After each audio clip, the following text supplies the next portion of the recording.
Now,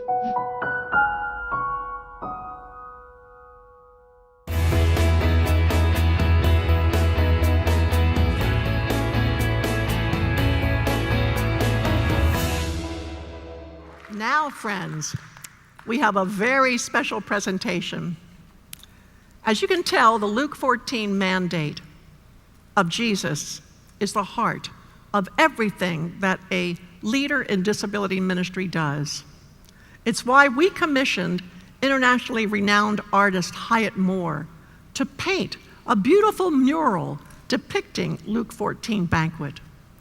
We wanted to create a rendering that would show men and women and children of every nationality and every race, with all their differing disabilities, gathered at the feet of Jesus at the banquet table of Luke 14.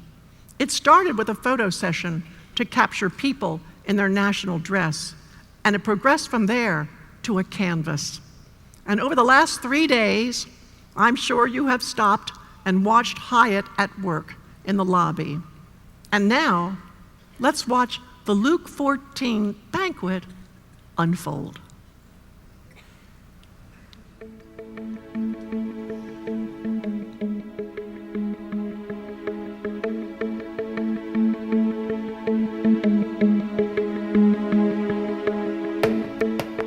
When you give a luncheon or a dinner, do not invite your friends, your brothers or your sisters, your relatives or your rich neighbors. If you do so, they may invite you back, and so you will be repaid.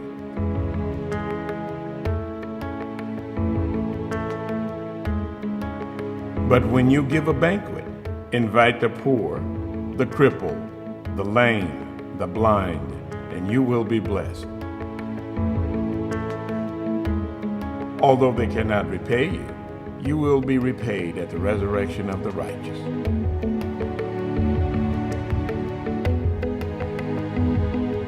When one of those at the table with him heard this, he said to Jesus, "Blessed is the one who will eat at the feast in the kingdom of God."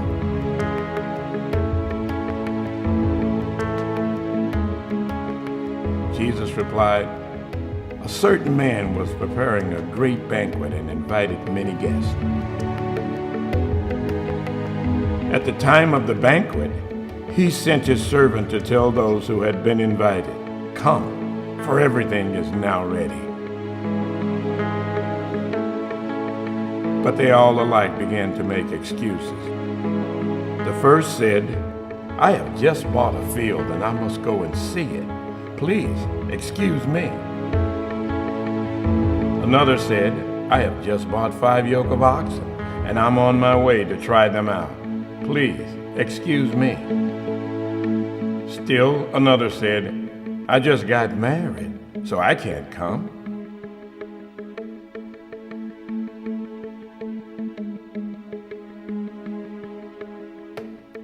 The servant came back and reported this to his master. Then the owner of the house became angry and ordered his servant, 'Go out quickly into the streets and alleys of the town and bring in the poor, the crippled, the blind, and the lame.'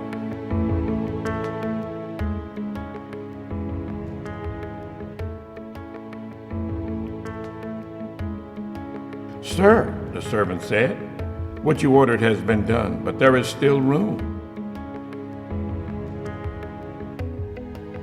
Then the master told his servant, "Go out to the roads and country lanes and compel them to come in, so that my house will be full."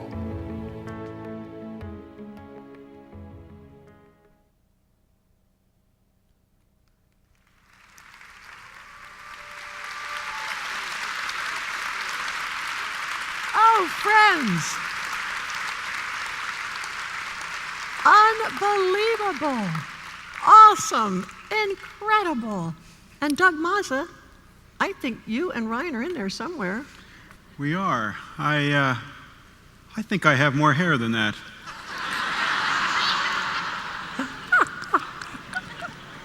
But maybe not.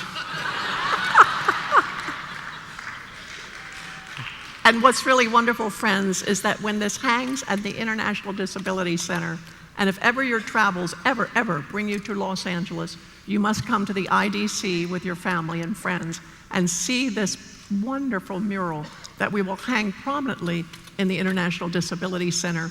And all of these people with disabilities up there are good friends of yours. They all have stories, and we will showcase their stories in a small plaque next to the mural. It's going to be awesome, isn't it? It will. It'll be, this has been an historic week, and this is an historic painting, and I think one that Jesus has waited for 2,000 years to be painted with real people. I think it's marvelous. Actually, you have been watching Hyatt all week, and I think that we should bring him up on stage and ask him about his experience. Hyatt Moore, ladies and gentlemen, our artist.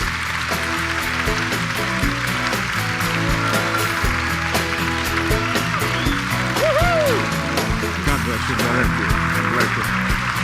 Thank you.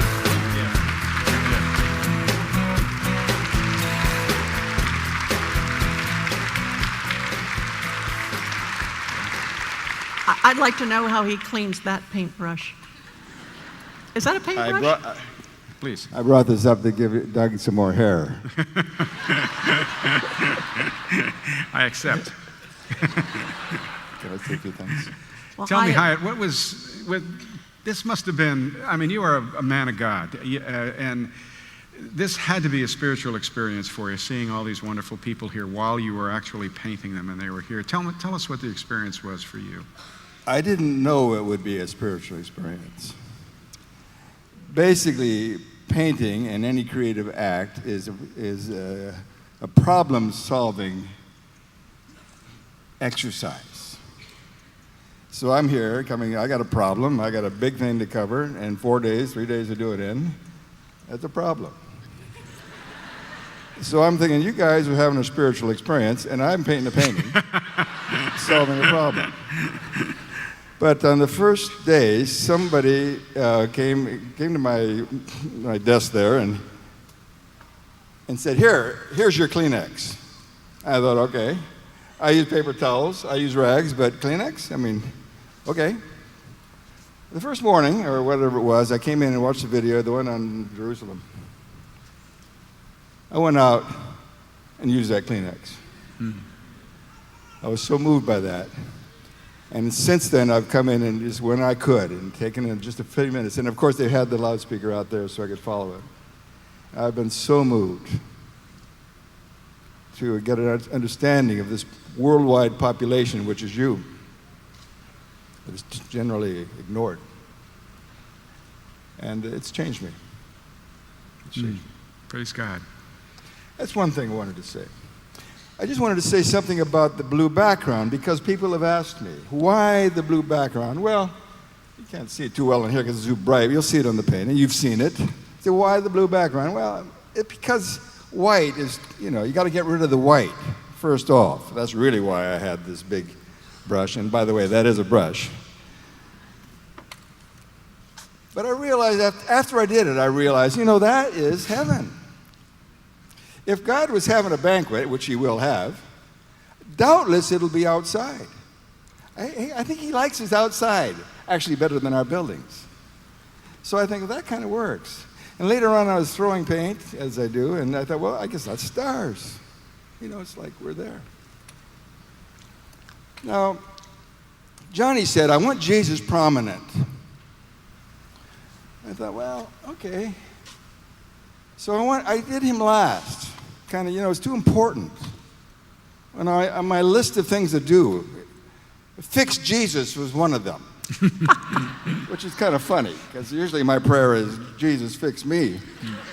But when I got there, I said, Lord, this has to be the most important, the best rendering on this whole mural. And the Lord, it's like he spoke to me and said, just paint me like everybody else. I think that's exactly like him. And then one other thing. Well, actually, two other things. One is messy paint. Up here, you've seen the side. I just realized tonight the logo that has been on the screen here is one of my paintings, a section of one of my paintings. You can't see it now, see it later. It's on the advertising. They took a section because my paint is all kind of spotty and messy. And I throw paint. I don't just put it on with a brush. And I let it drip. And I always call that the God part. Not that I'm blaming him, but that's the part I'm kind of releasing. I'm trying to control everything else, but here I just kind of let it go, and it gets messy. But it's delightful in its messiness. I like it that way. And I think God likes it that way. I'm not talking about paintings now. I'm thinking about how he does nature, how he does us. We're kind of messy. And he says, I kind of like it that way. And then finally, the last strokes I tell myself, and I do this until I break this self-appointed rule, the last strokes I'll put on it is my signature. Because those are paint strokes too. And then I stop. That's it. That's my sign to myself that I'm not. And by the way, I haven't signed it yet. Even though we're out of time, and the end of the evening, I will sign it. And that will be done. But I thought that was metaphorical as well. Because I believe that God's last strokes for us is his signature. And he has not signed us yet. Ladies and gentlemen, Hyatt Moore. Thank you, brother. You were so beautiful tonight. Thank you, Hyatt. And I just want you to know, Hyatt, that if you rub a little OxyClean on your jeans, it'll come out really good. Okay?